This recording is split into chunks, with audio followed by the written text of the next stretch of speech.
BTS의 노래 스임. 이 노래요. 그냥 멜로디가 좋은 노래가 아니에요. 우리 영혼 깊은 곳을 어루만지는 뭐랄까 하나의 이야기 같달까요? 오늘 그 이야기 속으로 우리 한번 같이 헤엄쳐 들어가 보려고 합니다. 자, 그래서 이 노래를 파고들면서 우리가 계속 품어야 할 질문이 딱 하나 있어요. 만약 이 노래가 그냥 물에 대한 게 아니라 사실은 바로 우리 영혼에 대한 이야기라면 어떨까요? 이 질문 되게 중요하거든요. 한번 같이 답을 찾아가 보죠. 우선 이 노래가 왜 이렇게까지 간절하게 들리는지 그 배경부터 좀 살펴봐야 해요. 바로 우리가 탈출하고 싶은 세상에 살고 있기 때문이죠. 철학자 한병철 씨가 이런 말을 했어요.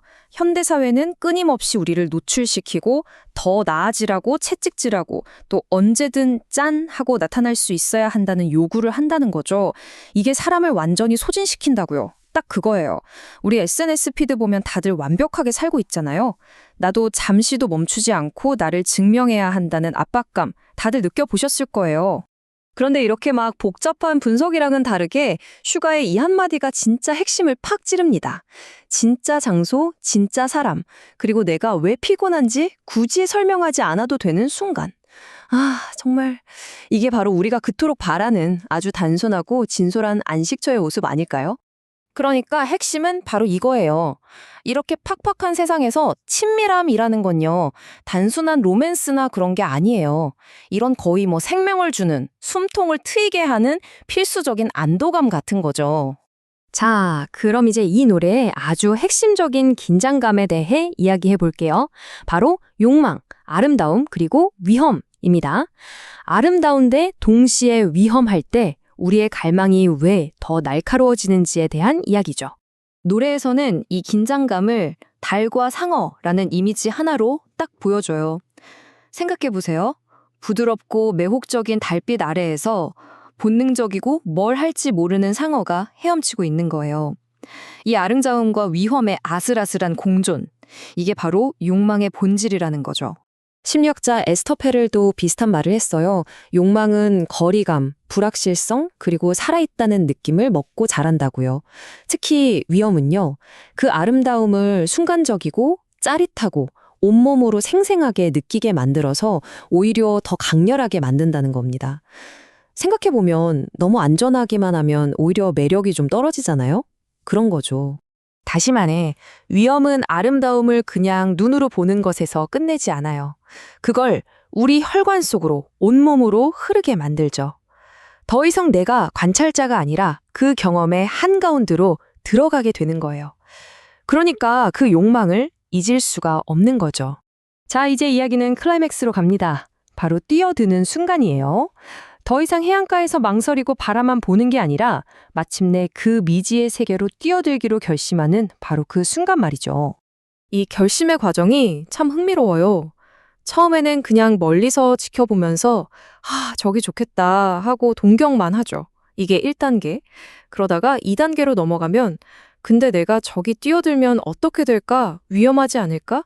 지금의 나를 잃어버리는 거 아닐까? 하면서 위험을 막 따져봐요. 두려운 거죠. 그리고 마침내 3단계, 결심의 순간이 옵니다.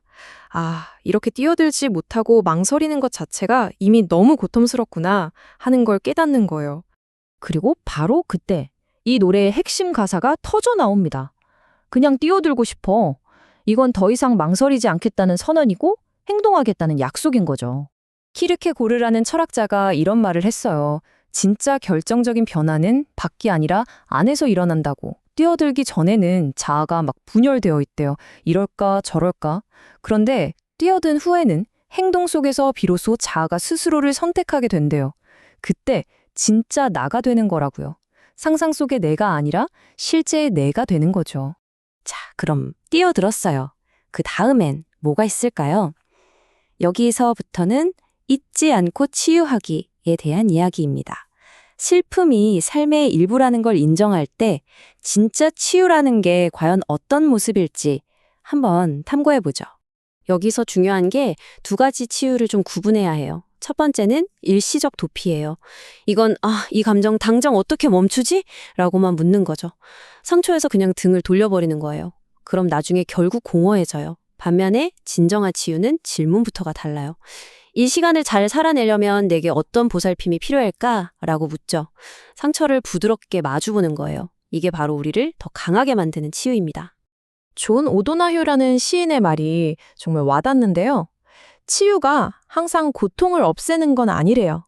오히려 고통 주변의 공간을 바꾸는 거라고요. 이게 무슨 말이냐면 아름다움은 그 고통 근처에 빛을 가져다 놓고 사랑은 온기를 가져다 놓는다는 거예요.